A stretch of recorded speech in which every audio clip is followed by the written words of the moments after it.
우리의 신앙 고백서는 10장에서 하나님의 효력 있는 부르심에 관하여 고백할 때 하나님의 예정과 선택의 토대 위에서 그렇게 고백합니다.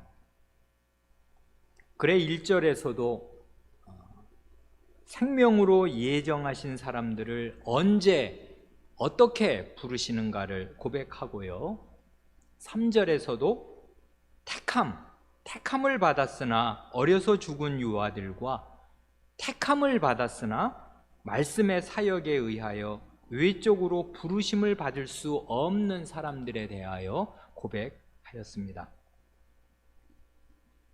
그리고 이제 오늘 우리가 살펴볼 여기 4절에서 고백하는 것은 택함을 받지 못한 사람들에게 하나님의 부르심이 어떤 식으로 작용하는가 하는 것입니다. 그래 10장 4절을 먼저 함께 고백하겠습니다. 택함을 받지 못한 그 외의 사람들은, 시작, 택함을 받지 못한 그 외의 사람들은 비록 말씀의 사역에 의하여 부르심을 받고 성신의 일반적인 사역을 얼마간 받을지라도 그들은 결코 그리스도에게 진정으로 나아오지 않으며 따라서 구원을 받을 수 없습니다. 더구나 기독교 신앙을 고백하지 않는 사람들은 무슨 다른 방법으로도 비록 그들이 본성의 빛과 그들이 믿는 종교의 법을 따라 부지런히 자기들의 생활을 세워갈지라도 구원을 얻을 수 없습니다. 그러므로 그들이 구원을 받을 수도 있다고 단언하거나 주장하는 것은 심히 해롭고 혐오스러운 일입니다. 보시는 대로 이 10장 4절은 모두 세 문장인데요, 앞에 그 두 문장이 구원을 받을 수 없습니다, 구원을 얻을 수 없습니다, 이렇게 끝나지 않습니까? 그러니까 앞에 두 문장은 구원을 받을 수 없는 경우를 각각 말하고요, 마지막 세 번째 문장에서 그러므로 그들이 구원을 받을 수도 있다고 단언하거나 주장하는 것은 심히 해롭고 혐오스러운 일이라고 말합니다. 이 첫 번째 문장은 잠시 후에 살펴보기로 하고요, 조금 이례적이지만 두 번째 문장부터 생각하기로 합니다. 여기 더구나 기독교 신앙을 고백하지 않는 사람들은 무슨 다른 방법으로도 구원 못 받는다, 그리고 이렇게 할지라도 구원받을 수 없다 하는 건데, 비록 그들이 본성의 빛과 그들이 믿는 종교의 법을 따라 부지런히 자기들의 생활을 세워간다 하더라도 어떤 다른 무슨 방법으로도 구원을 얻을 수 없다 하는 것입니다. 구원받는, 그러니까 유일한 조건으로 여기서 제시하는 것은 기독교 신앙, 하나님의 말씀을 믿는 믿음을 고백하는 바로 그것입니다. 하나님의 이름을 불러야 구원을 얻을 것인데, 부르려니 믿어야 부를 것이고, 믿으려니 그리스도의 말씀을 들어야 할 것이고, 그게 틀림없는 그리스도의 말씀이어야 합니다. 그래 신앙 고백을 하지 않는 사람, 참된 말씀을 믿는 믿음을 고백하지 않는 사람은 다른 어떤 방법으로도 구원받을 길이 없다 그것입니다. 그래 여기 보면 본성의 빛이 있지 않습니까? 이건 사람이라면 타고난 하나님께서 주시는 일종의 그 이성의 빛이라고 표현할 수도 있겠는데요, 사람으로서의 지각, 그 본성적으로 하나님이 사람에게 부여하시는 그런 빛이, 그 빛이 아닌 것이 아닙니다. 그래서 사람은 짐승하고는요 만연하게 다르지 않습니까? 사람은 본성의 빛이 있단 말입니다. 그래 이런 타고난 자기 본성을 따라서 건실하게 사는 사람들이 없는 것이 아니고요, 사실은 우리 주변에 상당히 꽤 있습니다. 특별히 그런 사람들뿐만 아니라 자기가 믿는 종교가 있어서 그 종교를 따라서 불교 신자든 뭐 무슨 신자든 부지런히 자기들의 그 신앙생활을 건실하게 하는 사람들이 주변에 있는데, 그렇게 할지라도 구원을 얻을 수 없다 그 말입니다. 이건 왜 두 번째 문장부터 살펴보기를 원했는가 하면, 이건 지금 4절인데요 바로 앞에 3절에서 말씀의 사역에 의해 부르심 받을 수 없는 사람들, 말씀이 작용할 수 없는 그런 사람들도 성신께서 거듭나게 하시려면 하실 수 있는 거다, 그 성신의 주권에 속한 것이다 하고 고백을 했지 않습니까? 그런데 이런 경우는 대단히 예외적이고 이례적인 일이지, 이런 예외를 일반화해서 상례로 삼거나 생각해서는 안 됩니다. 이건 전혀 일반적인 이해가 아닙니다. 그리고 거기 조건이 있는데, 이 3절에서 말하는 그 두 경우, 택함 받았지만 어려서 죽은 유아나 택함을 받았지만 말씀이 이렇게 작용할 수 없는 그런 사람들의 경우는 어떤 경우를 말하는 거냐면, 은혜 언약의 권역 안에 있는 사람들을 지금 말하는 거란 말입니다. 믿는 부모 스라에서 태어나서 이미 그 믿는 부모에게 은혜 언약이 강력하게 작용하고 있고, 그런 가운데 그들의 스라에서 그 아이가 태어났다가 불행하게도 일찍 먼저 눈을 감는다든지, 혹은 정신기능이 전혀 원활하지 않아서 하나님 말씀을 알아들을 수 없는 그런 사람들의 경우에는 특별하게 하나님 성신께서 작용하시려면 작용하실 수 있고, 그러니까 그런 사람들의 선택과 구원을 의심하지 말아야 한다, 이렇게 가르치는 것이지, 이거를 하나의 그래? 그런 거야? 하나님 말씀 없이도 성신께서 그냥 아무도 모르게 바람처럼 누구라도 구원하시려고 마음 먹으면 그냥 다 구원하실 수 있는 거야? 이렇게 생각을 해서 하나님 말씀 없이 구원받을 수 있는 길을 열어놓거나 그것을 일반화하면 안 됩니다. 그래, 여기 이 3절, 10장 3절은 반드시 10장 4절의 두 번째 문장과 함께 읽어야 합니다. 특히 종교다원주의가 대세인 우리 시대에는 이 10장 4절의 두 번째 그 문장이 대단히 중요합니다. 그렇지 않습니까? 지금은 정말 대세가 종교다원주의란 말입니다.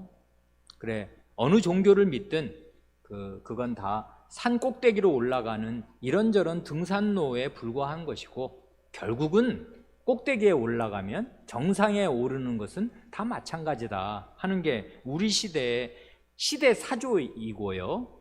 그렇지 않고 예수 그리스도를 믿고 그 믿음을 고백해야만 구원을 얻는다 하면 굉장히 독선적으로 들려서 자기 종교에만 구원이 있다고 주장하는 상종 못할 굉장히 야만적인 외골수에 빠진 사람들이라고 흔히 현대인들은 생각한단 말입니다.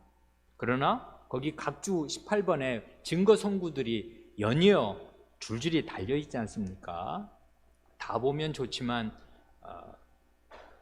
두 구절만 본다면, 첫 번에 그 4장, 사도행전 4장 12절, 다른 이로서는 구원을 얻을 수 없나니 천하인간의 구원을 얻을 만한 다른 이름을 우리에게 주신 일이 없음이니라. 이 말씀이 사실입니다. 다른 이로서는 예수 그리스도 이외에 다른 어떤 존재로서도 구원을 얻을 수 없습니다. 하늘 아래에는 우리 인간 사회에 구원을 얻을 만한 다른 어떤 존재도 주신 일이 없기에 그렇습니다. 과연 예수 그리스도께서는 하나님과 사람 사이에 있는 유일무이한 중보자이십니다. 그리스도 자신이 그렇게 주장하셨거든요. 거기 몇 구절 넘어가면 요한복음 14장 6절이 나오지 않습니까? 예수께서 가르사대 내가 곧 길이요 진리요 생명이니 나로 말미암지 않고는 아버지께로 올 자가 없느니라 말씀하셨습니다. 예수님께서 유일한 길이시고 그분이 진리 자체이시고 생명으로 가는 생명 자체이십니다. 그러니 예수님 이외에 영생의 근원이신 하나님께로 가는 길은 없습니다. 그러니까 우리는 이것이 독선적으로 비춰질지라도 이것이 사람이 구원받는 유일한 길이기에 구원받는 유일한 길이라고 말하지 않을 수 없고 그렇게 역설하지 않을 수가 없습니다. 그렇게 하지 않으면 예수님을 거짓말장이로, 사도들을 다 거짓말장이로 만드는 것과 똑같은 일이기에 그렇습니다. 그러니까 이건 어느 시대나 특별히 이 종교다원주의가 대세를 점한 우리 시대에는 더더욱이나 주저함이 없이 모든 그 비난과 박해를 무릅쓰고라도 이것을 진리라고 말해야 합니다. 기독교 신앙, 하나님의 말씀을 믿는 믿음, 예수 그리스도를 구주로 고백하지 않고서는 어떤 구원의 길도 없습니다. 다른 구원의 길이 있다고 말하는 것은 해로울 뿐 아니라 혐오스러운 일입니다. 그게 왜 해롭냐 하면 사람을 멸망으로 떨어뜨리는 길이기에 해롭단 말입니다. 그런데 우리 교우분들의 경우에는 이 두 번째 구절이 무슨 대단히 큰 문제가 되지는 않을 테니까 그만큼만 말씀드리면서 두 번째, 세 번째 문장은 넘어가기로 합니다. 이제 4절의 첫 문장이 이게 우리에게 실천적으로는 교회 안에서 대단히 중요할 것입니다. 첫 문장은 이렇지 않습니까? 택함을 받지 못한 그 외의 사람들은 비록 말씀의 사역에 의하여 부르심을 받고 성신의 일반적인 사역을 얼마간 받을지라도 그들은 결코 그리스도에게 진정으로 나오지 않으며 따라서 구원을 받을 수 없습니다. 맨 앞 그 10장 1절에서 고백한 내용은 뭐냐 하면 택함을 받은 사람들은 곧 하나님께서 영원한 생명으로 예정하신 사람들은 어떻게 구원을 받는가 하면 말씀과 성신으로 효력 있게 부르셔서 그리스도와 연합되게 하심으로써 구원을 얻는다. 결국 그렇게 가르친 거지 않습니까? 이게 성경의 진리이고 이렇게 고백하였습니다. 말씀과 성신이 수단이고 목적지는 그리스도에게 연합되는 거. 말씀을 통해서 말씀을 통해서 그리고 성신으로 말미암아 그리스도에게로 가서 그리스도와 한 몸이 되는 거. 이게 결국 구원받는 길이란 말입니다. 그런데 놀라운 일이 하나 있는데 4절의 첫 문장에서 고백하는 건 뭐냐 하면 말씀과 성신에 접촉한 사람이라고 하여서 다 구원을 받는 것이 아니다 그 말입니다. 이게 우리가 아주 주의하지 않으면 안 되는 사실입니다. 다시 말해서 말씀의 부르심을 받고요 성신의 은혜를 받을 수가 있어요. 그런 사람은 세례를 받고 성찬상에 나아옵니다. 세례를 받고 성찬을 받는다고요. 그렇다고 해서 그런 사람들이 전부 다 그리스도와 진정으로 연합되는 것은 아니고 따라서 그런 사람들이 다 구원을 받아 영원한 생명에 이르게 되는 것이 아니다 하고 지금 고백하는 것입니다. 효력 있는 부르심을 고백하는 10장에서 맨 마지막에는 그렇지 못한 경우 말씀과 성신의 작용을 다 받았는데도 불구하고 진정으로 효력 있는 부르심을 받은 것은 아닌 그런 사람들이 있다 이것입니다. 있는 정도가 아니라 많을 것입니다. 그래 왜 신앙 고백서에서 이런 겁나는 고백, 별로 그렇게 기쁘지 않은 이게 기쁜 일이 아니지 않습니까? 두렵게 만든단 말입니다. 왜 이런 고백을 하는 것이겠습니까? 그건 교회 안에 있는 신자들로 하여금 다른 사람, 남이 아니라 자기 자신을 진지하게 살피도록 하려는 것입니다. 이런 조건은요 타인에게 들이대는 게 아니에요. 어떤 경우 예수님은 그렇게 하실 수 있습니다. 예수님이라면 너희 중에 한 사람은 마귀니라 처음부터 자기 사람이 아닌 사람이 누구인가를 아시고, 그리고 아버지께서 내게 오게 하여 주지 않으시면 아무라도 내게 올 수 없다 하고 많은 사람들이 자기에게 나아올 때 진정으로 자기 사람, 자기의 피뿌림을 받을 사람과 자기의 피와 상관이 없는 사람이 누구인지를 주님께서는 처음부터 아신단 말입니다. 그런데 우리 주 예수 그리스도 이외에는 다른 어떤 사람도 이런 지식을 갖지 못해요. 그건 하나님이셔야 이제 자기 자신이 주권적으로 구원하실 사람과 구원하지 않을 사람을 하나님이니까 구별하시는 거란 말입니다. 그러니까 교회 안에 누구라도 다른 어느 누구를 상대로 해서 저 사람은 이러니까 이럴 것이다 하고 그의 영원한 운명을 결정하거나 예단하거나 말하는 것이 아니고, 그렇게 말할 수 없습니다만은 문제는 자기 자신 아니에요. 자기 자신에 대해서는 언제나 이런 잣대로 자기를 살펴야 해요.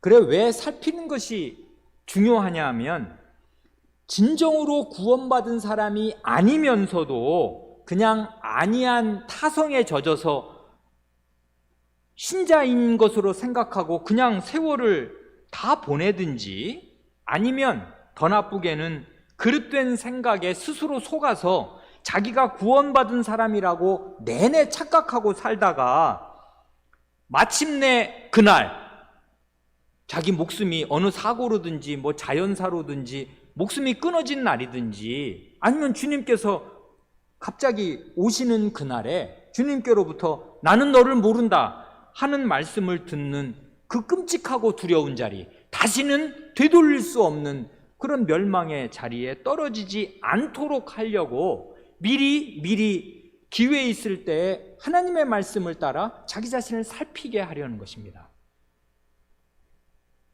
사실은 성경 말씀의 주요한 기능 가운데 하나가 바로 이것인데요. 뭐냐 하면 구원의 명료한 기준을 제시합니다. 그래, 그 기준으로 자기 자신을 진지하게 살피도록 한다고요. 하나님 말씀이 늘 그렇습니다. 많은 말씀이 그렇단 말입니다. 헛된 구원에 그 망상을 주지 않아요. 하나님 말씀은 엄중하지 않습니까? 우리가 그 말씀을 들으면은 오금이 저리고 내 진짜 구원받는 사람 맞냐 하고 계속 자기를 살피도록 한단 말입니다. 이건 두려워 떨면서 구원을 끊임없이 의심하는 사람으로 만들려는 게 아니고, 하나님의 그 말씀의 정당한 기준으로 자기에게 구원의 열매가 있으면 감사하게 될 것이고, 큰 확신 가운데, 요지부동한 확신 가운데 들어가게 될 것입니다. 그건 조금 이따 보겠습니다. 그러지 않으면서도 그냥 아니한 타성으로 그냥 그런 실제 성경 말씀이 제시하는 명료한 기준에 따라 구원의 열매가 자기 속에 없는데도 불구하고 하나님 말씀에 계속 접촉하니까, 그리고 성신의 일반적인 사역에 접촉할 수 있단 말입니다. 사람은 성신의 은혜 없이는 아무도 못 살아요, 사실. 그러니까 이런 은혜에 접촉하는 것을 자기가 구원받은 사람이라고 착각하지 않도록 이렇게 하는 것입니다. 그러니까 신앙 고백은 성경 말씀의 복창이니까요. 신앙 고백도 성경 말씀처럼 이런 명료한 조항을 두어서 자기 자신을 살피게 하는 것입니다. 하나님 말씀 어디가 그렇습니까? 그리스도께서 큰 사랑으로요, 여러 번 그 마지막 날에 있을 일, 그리고 구원의 참된 기준이 무언가, 그런 걸 여러 번 말씀하셨단 말입니다.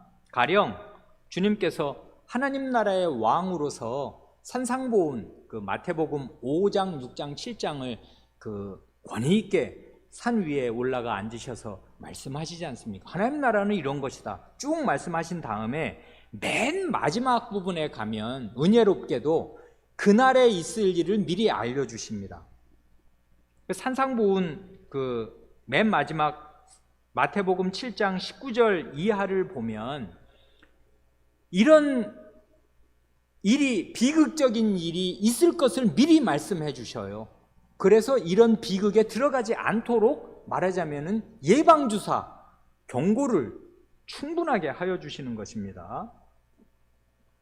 마태복음 7장 19절 이하를 보면 이렇습니다. 아름다운 열매를 맺지 아니하는 나무마다 찍혀 불에 던지우느니라. 이러므로 그의 열매로 그들을 알리라. 나더러 주여 주여 하는 자마다 천국에 다 들어갈 것이 아니요 다만 하늘에 계신 내 아버지의 뜻대로 행하는 자라야 들어가리라. 이렇게 하시지 않습니까? 여기 보면 열매가 중요한데요. 선한 열매, 아름다운 열매가 있어야만 하고, 이 아름다운 열매는 결국 뭘 뜻하냐 하면 하늘에 계신 내 아버지, 하늘에 계신 예수님의 아버지의 뜻, 하나님의 뜻대로 행하는 그것이 아름다운 열매입니다. 그래, 하나님 아버지의 뜻대로 행하는 자라야 천국에 들어갈 것인데, 그렇지, 그런 아름다운 열매, 하나님 아버지의 뜻대로 행한 인격과 생활의 열매가 없는 그런 사람들은 천국에 못 들어가고 찍혀서 불에 던지우겠습니다. 이 불이 뭘 말하는지는 하나님 백성이면 다 알 것입니다. 지옥불과 천국을 지금 날카롭게 대조하시면서 지금 아름다운 열매가 있냐 없냐를 지금 이제 말씀하시고, 열매로 그들을 안다 그거지 않습니까?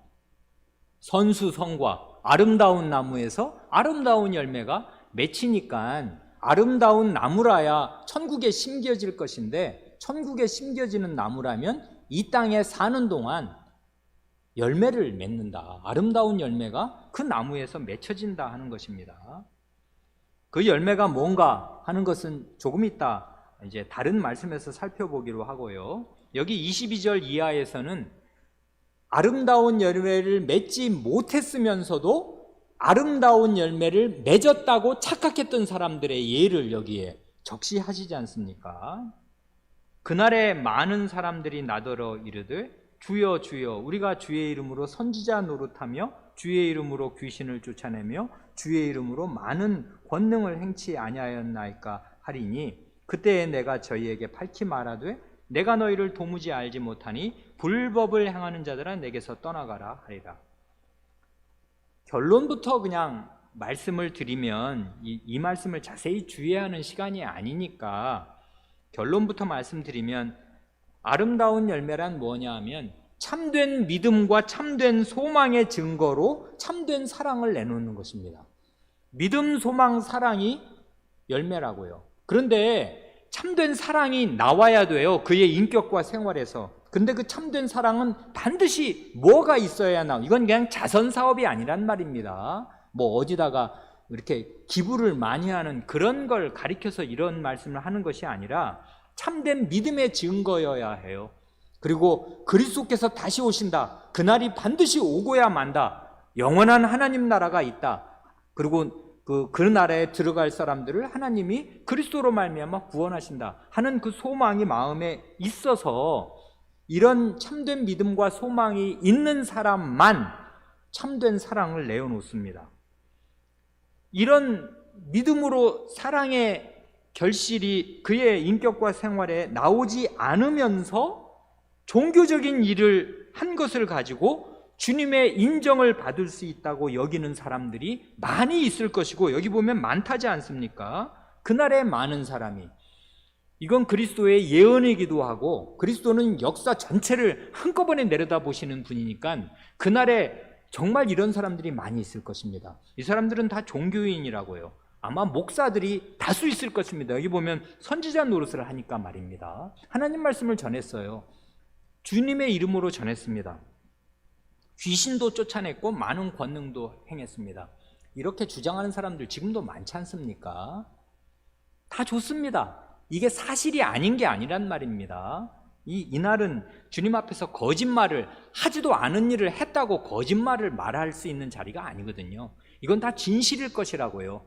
이 사람들은 주님의 이름으로 주님의 말씀을 전했고 귀신도 쫓아냈고 많은 권능을 행했습니다. 그런데 어쩌면 좋겠습니까? 이게 다 불법을 행하는 일이 되었고, 지금도 이 사람들은 불법을 행하고 있습니다. 왜 그러냐 하면 그건 아름다운 열매가 아니에요. 참된 믿음으로 참된 사랑을 내놓은 게 아닌데도 불구하고 종교적인 일을 했고 사람들이 추앙을 하고 알아주니까 자기도 속았습니다. 이게 열매인 줄 알았어요. 진짜 열매인 줄 알았는데 그리스도께서는 그거 불법이다, 불법을 행하고 있구나, 하나님 나라에 들어오는 참된 길에서 벗어난 걸 가지고 지금 그걸 내놓으면서 천국에 들여보내달라고 지금 요구하고 요청을 하고 있으니 그 요청 자체가 불법을 행하는 것이라고요. 이런 사람들이 많이 있을 것입니다. 그러니 놀랍지 않습니까? 그리스도의 말씀은 허언이 없단 말입니다. 이게 산상보훈의 결론 부위에 가서 하시는 말씀이라 이건 아주 중대한 말씀인데요. 그러니까 우리는 그럼 뭐냐 이거 아름다운 열매라는 게 도대체 뭘 어떻게 맺어야 이런 사람들, 나는 이런 사람 근처도 못 갈 것 같은데 그럼 나는 어떻게 구원을 받는 거야? 하고 생각할 수 있지 않습니까? 그래 참된 믿음, 구원에 이르는 믿음이 무언가를 주님께서 마태복음 13장 오늘 우리가 읽은 말씀 씨 뿌리는 자의 비유에서 가르쳐 주십니다. 이게 오늘 우리가 방금 읽은 10장 4절의 첫 번째 문장 거기 보면 두 가지를 말하잖아요. 말씀의 사역에 의하여 부르심을 받은 사람들이 있다. 그런데 그런 사람들 가운데에는 결코 그리스도에게 진정으로 나아오지 않으면서 그러니까 결국은 구원을 받지 못하는 사람들이 있을 거다 하는 것인데요. 여기 말씀에 의하여 부르심을 받는 사람들이 있습니다. 여기 보면 이게 씨 뿌리는 자의 비유, 이게 이제 마태, 마가, 누가의 이 비유는 중요한 비유라 다 나오는데요. 이게 천국 말씀의 열쇠와 같은 비유, 그 천국 비유 중에 열쇠 문 열고 들어가는 비유에 해당해서 마가복음을 보면 주님께서 너희가 이 비유를 깨닫지 못하면 어떻게 다른 천국 비유를 깨닫겠느냐 하고 주님께서 한탄조로 말씀하시기도 한단 말입니다. 이건 이 비유의 중요성, 이 비유가 모든 천국 비유의 기초가 되는 비유인 거, 그걸 이제 말씀하시는데요. 이건 유명해서 우리가 대개 다 압니다.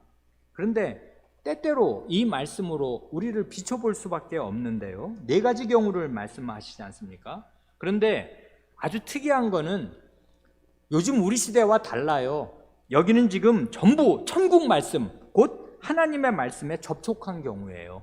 거짓 복음을 들은 경우가 아닙니다. 이건 지금 전부 다 천국 말씀, 하나님 나라의 복음을 들은 경우예요. 이게 오늘 우리 시대랑 다른 것입니다. 우리 시대에는 거짓 복음을 듣는 경우, 그러면서도 자기가 하나님 말씀 들었다고 착각하는 사람도 많은데 주님은 지금 그런 경우는 아예 치지도 하시고 아예 상대도 안 해주시는 것입니다. 그런 건 치지도 않습니다.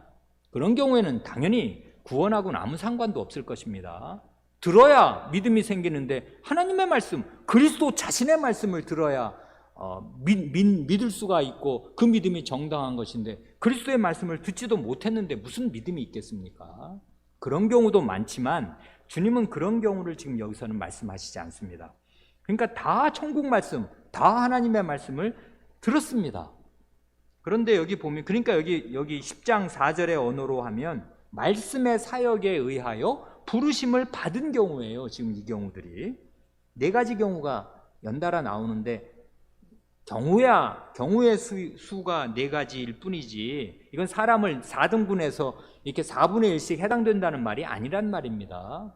이 전체 경우는 두 경우밖에 없어요. 말씀을 듣고서 열매를 내놓는 경우가 열매를 못 내놓는 경우 두 가지밖에 없습니다. 말씀을 들었는데 그 말씀에 합당한 열매를 못 맺으면 구원의 열매가 없는 것입니다. 그러면 아름다운 열매가 없는 것이에요. 그러면 그 사람은 구원 못 받는 것입니다. 열매로 그들을 안단 말입니다. 그러니까 말씀을 듣는 게 1차적으로는 중요한데 들었으면 그 말씀에 열매가 나와야 돼요. 없어요? 그러면 그 사람은 아직 구원받은 사람이 아닙니다. 그러니까 말씀을 들어야 돼요. 듣고 믿어야 돼요. 근데 그 믿는다는 말이 뭔가? 참된 믿음이 뭔가? 이런 건 참된 믿음이 아닙니다 하고서 그 세 가지 예들을 제시한단 말입니다. 첫째로는 길가지 않습니까? 이건 천국 말씀을 듣고 깨닫지 못한 경우입니다. 그래서 목사는 기도할 때 하나님 말씀을 듣고 깨닫게 하여 주시라고 그토록 기도합니다. 왜 그러냐 하면 듣기는 들었는데 그 말씀이 그 사람의 마음속을 뚫고 들어가지 못하는 경우가 분명히 있을 것입니다. 이건 이스라엘의 농법을 지금 주님께서 말씀하시는 건 줄은 다 아시지요. 이스라엘은 이게 왜 길가에 씨를 왜 뿌려, 그 아까운 씨를, 이렇게 생각할 수가 있는데, 이스라엘은 이렇게 농사를 짓지 않습니까? 바구니에다가 씨를 담아서 그냥 밭에다가 이렇게 손으로 쭉쭉 뿌린단 말입니다. 우리는 그렇게 안 하잖아요. 우리는 왜 그 씨앗을 되게 아껴가지고 거기 이렇게 밭고랑이든지 어디든지 논이면 아예 그냥 모를 딱딱딱 심지, 뭐 길거리에다가 못 심는 그런 사람은 전혀 없는 거지 않습니까? 그리고 씨앗이 길거리에 떨어지는 수도 없단 말입니다. 우리나라 같으면 거의. 그런데 이스라엘 농법은 그게 아니고 그냥 밭에 나가서 쭉쭉 뿌리는 것입니다, 씨를. 그랬더니 어떤 씨의 경우에는 길가에도 떨어지더라, 그거죠 지금. 그러니까 이 비유를 들었을 때 이스라엘 사람들은 자기네 나라에서 일어나는 농사철에 일어나는 일들을 그냥 떠올리는 것이고 당연하게 여기는 것인데, 이 사람의 경우에는 듣기는 들었는데 길가에 떨어지는 바람에 그 씨가 그의 마음속을 뚫고 들어가지를 못해요. 그러니까 그 말씀이 분명히 들었습니다. 귀로 들어는 들었는데 무슨 뜻인지, 그 말씀이 저기 뭔 뜻인지, 그리고 그게 왜 중요한지, 자기랑 무슨 상관이 있는지, 자기한테 정말 뭘 요구하는 건지 그걸 알아듣지 못해요. 왜 알아듣지 못하겠습니까? 왜 듣고 깨닫지 못하겠습니까? 길가기 때문에 그런데요. 길가의 특징은 뭔가요? 밭하고 길가의 특징은 뭔가요? 길가는 많은 사람들이 밟고 다녀가지고 단단해져 있는 것입니다. 단단해져 있어요. 그 마음 표면이요. 그래서 말씀이 그 마음속을 뚫고 들어가지 못해요. 그러니까 말하자면 이걸 비유컨대 선행 지식이 많은 거예요. 다른 사람들이 그 사람 마음을 하도 밟고 지나다녀서 마음이 길이 쫙 나 있고, 그 길 위에는 아무리 하나님 말씀이 뿌려져도 뚫고 들어가지 못합니다. 그래서 교회를 어설프게 다닌 사람들이 제일 힘든 사람들이 됩니다. 왜냐하면 자기는 뭘 알고 있다고 생각을 해요. 하나님 말씀 많이 들어서 안다고 생각을 하는 것입니다. 그런데 이 말 저 말을 하도 많이 들어놔가지고 그게 마음에 단단하게 선행 지식으로 박혀 있어요. 선입관으로 딱 굳어져 있어요. 그런 사람은 결코 그 마음을 뒤집어서 하나님 말씀으로 참되게 하나님 말씀이 정말 무슨 뜻이고 뭘 요구하는지를 깨닫지 못합니다. 이게 오랜 시간이 가도 그래요. 자기 기존의 자기 지식을 끝끝내 고집하면서 다른 사람들이 다져놓은 그 단단해진 마음을 기경하지 않으면 그런 사람은 하나님 말씀을 끝끝내 못 깨닫습니다. 그러면 어떻게 되냐면 마귀가 결국 그 말씀을 다 빼앗아가 버립니다. 하나도 안 들은 것과 완전히 똑같이 됩니다. 저는 이런 사람 여러 사람 봤습니다. 10년, 20년 나갔는데 나중에 어느 날 뚜껑을 열고서 얘기를 해보면, 야, 이 사람하고 같은 자리에서 설교를 들은 거 맞나? 아연실색하게 되는 경우 많습니다. 길가에 떨어진 경우인데 굉장히 놀랍지만 놀랄 필요가 없는데 주님께서 이미 이런 일이 있을 것을 말씀하셨기에 그렇습니다. 이렇게 되어서는 안 돼요. 그러니까 우리는 하나님 말씀을 들을 때마다 이게 진짜 하나님의 말씀인가 아닌가를 정말 자기 온몸을 걸고서 생각해야 되고요. 그게 하나님 말씀이면은 자신의 전부와 대결해서 그 말씀을 진중하게 들어야 해요. 기존 지식 위에 더 씌우는 식으로 들어서는 안 됩니다. 하나님 말씀은 언제든지 그의 전 존재와 대결하는 말씀이 되어야 해요. 그러지 않으면 하나님 말씀도 사실 아닌 것입니다. 액세서리가 아니란 말입니다. 지식을 그냥 덧붙여주고 보강해주는 정도로 하나님 말씀이 떨어지는 거 아닙니다. 씨앗은 처음에는 굉장히 무력해서 이렇게 단단한 마음은 파고 들어갈 수 없을 만큼 무력하지만 사실은 씨가 얼마나 강력한 것입니까?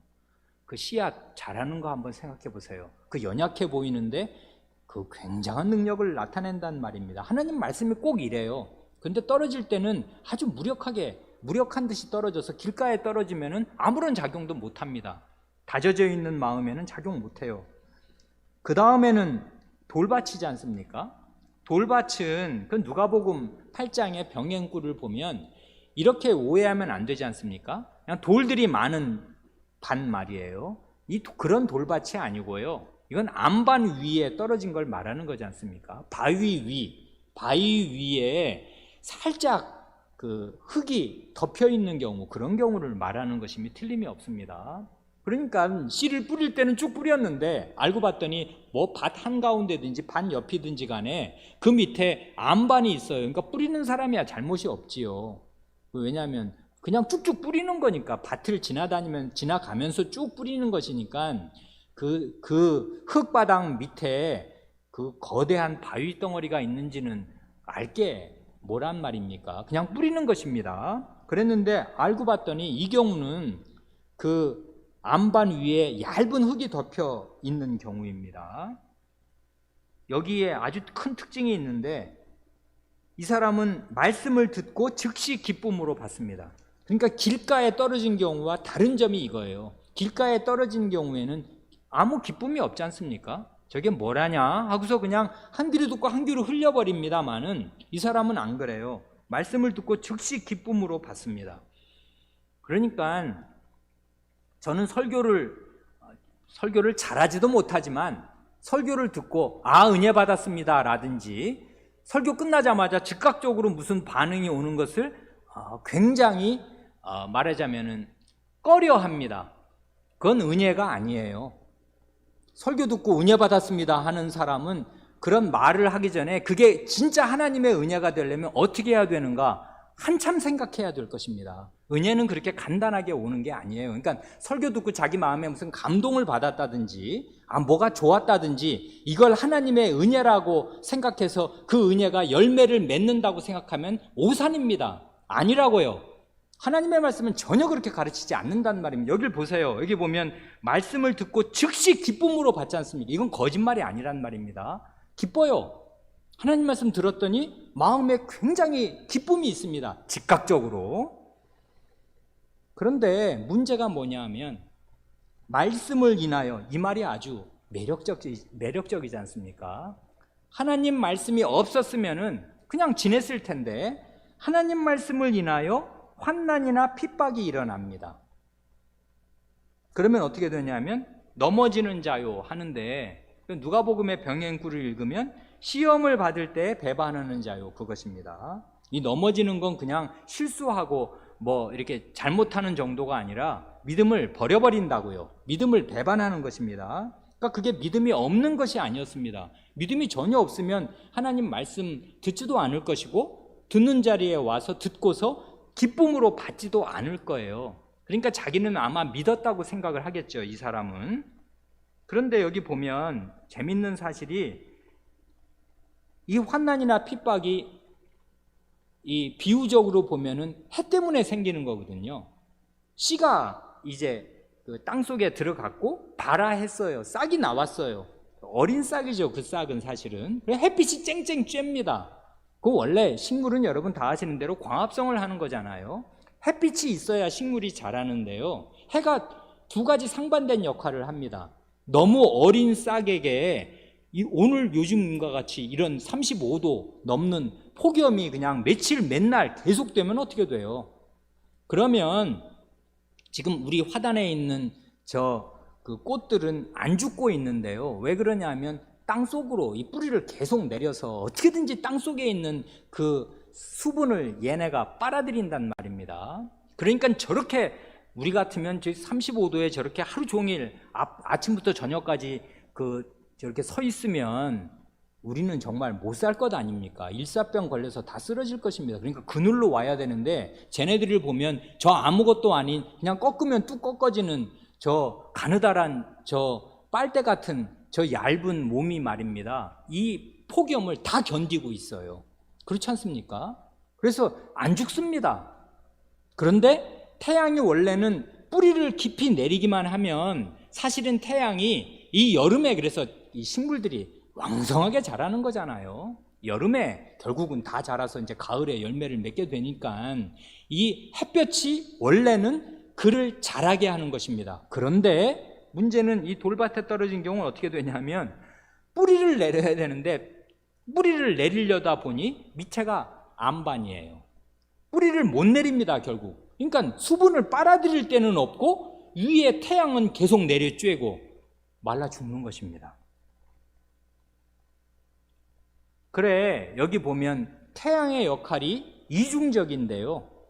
하나님의 말씀이 결국은 시련을 통해서 그의 믿음을 혹독하게 단련시켜서 열매를 맺는 데까지 이끌어내십니다. 그러려면 어떻게 해야 되냐면 안반이 없어야 돼요. 흙 속에 계속 뿌리를 내리고 계속 그 뿌리가 그 땅 밑으로 햇빛이 내리쬐면 쬐일수록 땅속 더 깊은 곳으로 들어가서 수분을 흡수해야 돼요. 환난이나 핍박이라는 게 믿음이 자라는 가장 좋은 햇빛입니다. 시련을 통해서 그의 믿음은 자라야 하고 자랍니다. 결국 아무 시련도 없이 그냥 하나님 말씀 들으면 다 좋은 일만 생긴다? 그런 일은 인생 살다 보면 그러지도 않고요. 당연히 어려움이 옵니다. 하나님 말씀을 인하여 환난이나 핍박이 옵니다. 그런데 그게 그 사람을 자라게 한다고요. 그리고 그의 믿음이 정순하게 되게 하고 뿌리를 하나님 말씀에 더 깊게 내려서 결국 시련을 통해서 하나님 말씀의 위력을 깨닫습니다. 이게 진짜다. 그리고 이 세상 어떤 어려움도 이 하나님의 말씀을 꺾을 수가 없다는 것을 그 여린 믿음이 결국은 입증해 내어서 나중에는 이 줄기가 굵어지고 열매를 맺기에 준비되도록 여름철을 납니다마는 이 사람의 경우에는 햇빛이 치명적이 돼요. 환난이나 핍박 자체가 아주 치명타가 됩니다. 왜 그러냐면 안반 때문에 자라지가 않아요. 안반은 무엇입니까? 아마도 자기, 부인되지 않고 강하게 살아있는 자아일 것입니다. 그 자아란 결국은 자기 행복과 현세 구복의 마음일 것입니다. 이 사람 예수 왜 믿었는가? 교회 왜 나오는가? 행복하려고 나왔습니다. 위로받으려고 나왔습니다. 이 세상에서 잘 되려고 나왔습니다. 이렇게 말하면 천박해 보이지만 잘 먹고 잘 살려고 예수 믿습니다. 편안하려고, 마음의 평정을 얻으려고. 그렇게 해서 교회 나와요. 처음에는. 그런 게 맨 처음에 교회 나올 때야 그런 그 사람의 그 마음 동기가 그렇게 순정하지 않지만 그리스도였다고도 할 수 없습니다. 무슨 동기로든 그리스도 앞에 다 나올 수 있단 말입니다. 그러나 하나님의 말씀을 참되게 깨달으면은 안반이 없어져야 돼요. 자기 속에 있는 자아가 없어져야 돼요. 현세 구복적인 마음, 내 행복을 끝까지 쥐고서 이게 없어지거나 타격을 받으면 안 된다 하는 것이 무너져야 됩니다. 갈아엎어져야 돼요. 뽑아내야 됩니다. 자아는 부인돼야 되고 죽어야 돼요. 그러지 않으면 어떻게 되냐면 환난이나 핍박이 와서 하나님 말씀 때문에 기로에 서게 되면 야, 이거 뭐냐? 행복하려고 내가 예수 믿었지 불행하려고 예수 믿은 건 아니지 않나? 그리고 교회 나갔는데 마음에 기쁨이 오는 게 아니라 뭐 이렇게 마음이 어렵고 교회 사람들 저 사람은 또 왜 저 모양이냐? 하면서 자기한테 굉장히 어려움을 주는 사람이 있으면 믿음을 버려버린다고요.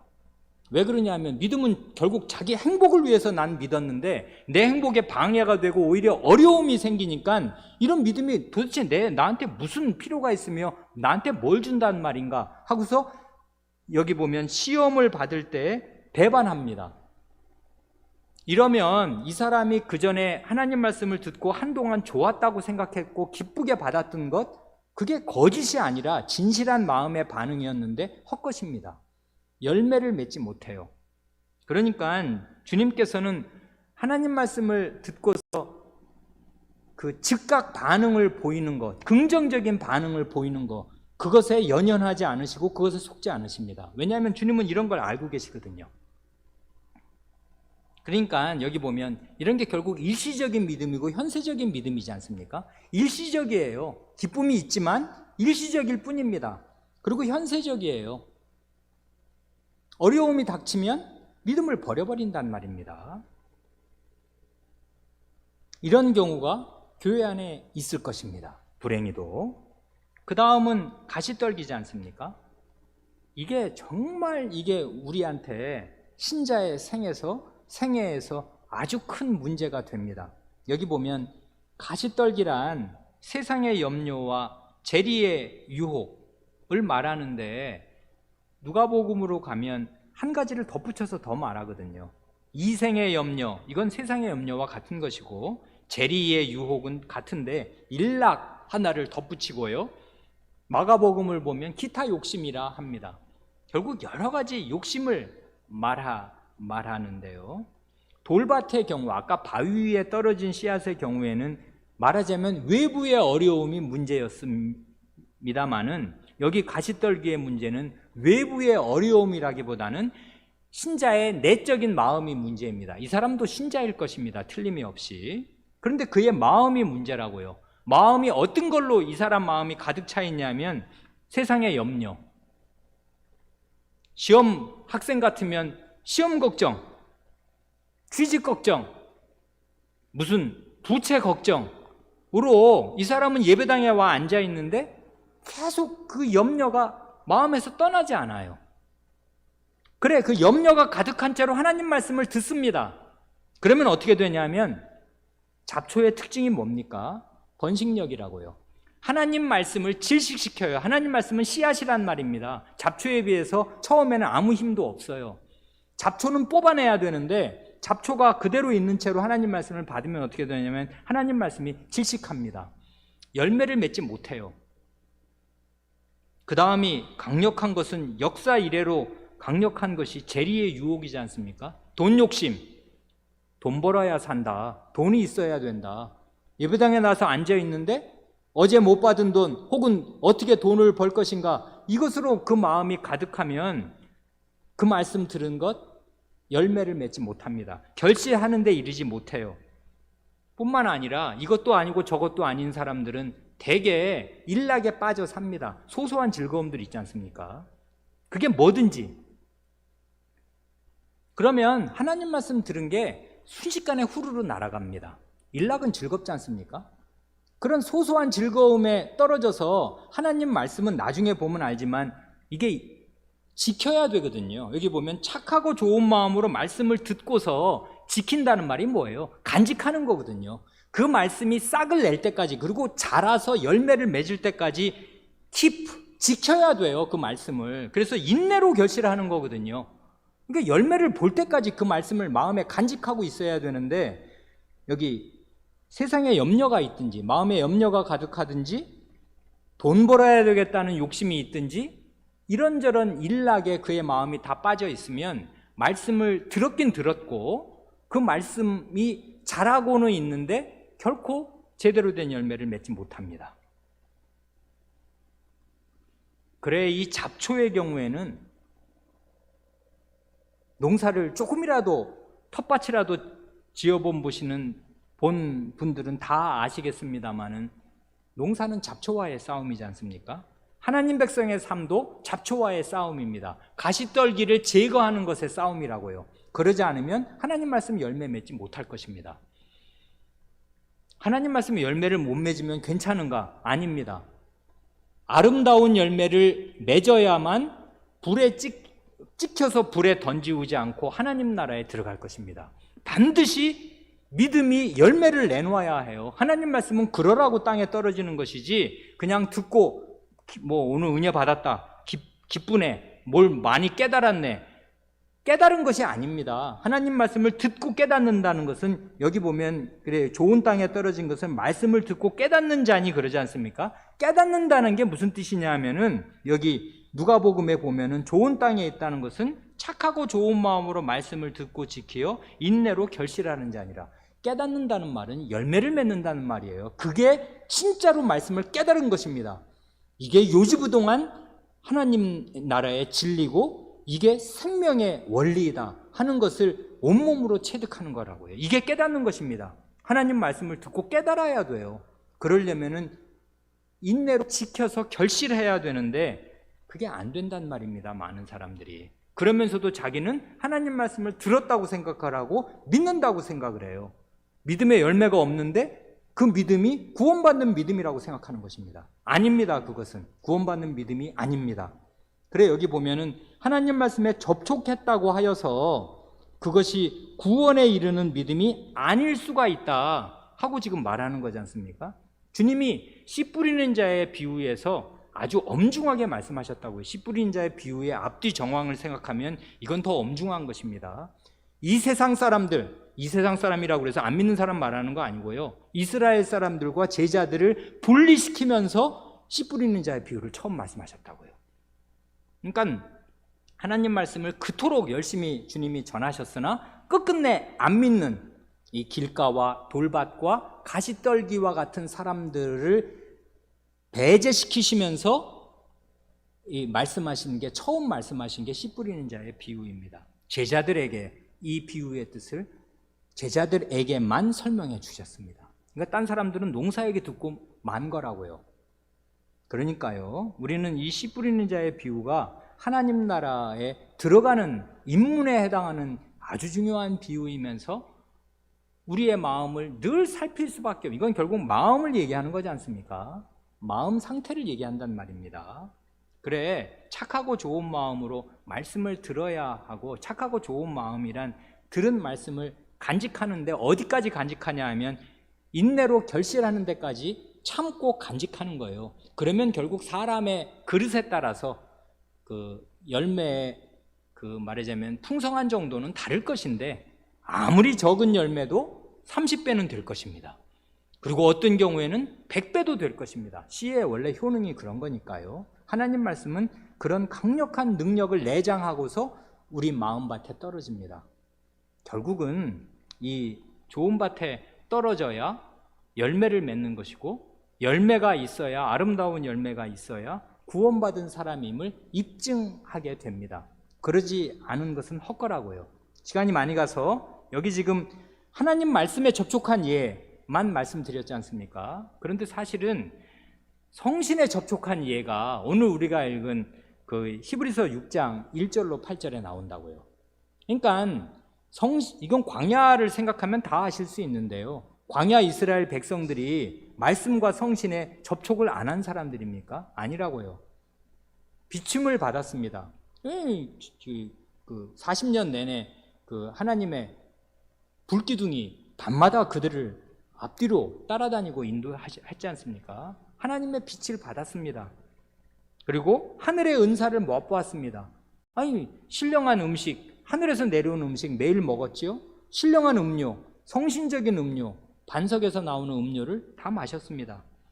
그런 의미에서 성신에 참여했다고요. 성신의 일반적인 은혜를 하나님 백성이라면 광야 백성이라면 다 받은 것인데, 그건 성신의 능력은 곧 내세의 능력입니다. 오는 세상의 능력, 하나님 나라의 능력을 이 현세에서 미리 맛보는 거라고요. 그러나 그런 내세의 능력을 현세에서 미리 맛보았다고 하여서 다 구원에 이르는 것이 아니다 하는 것입니다.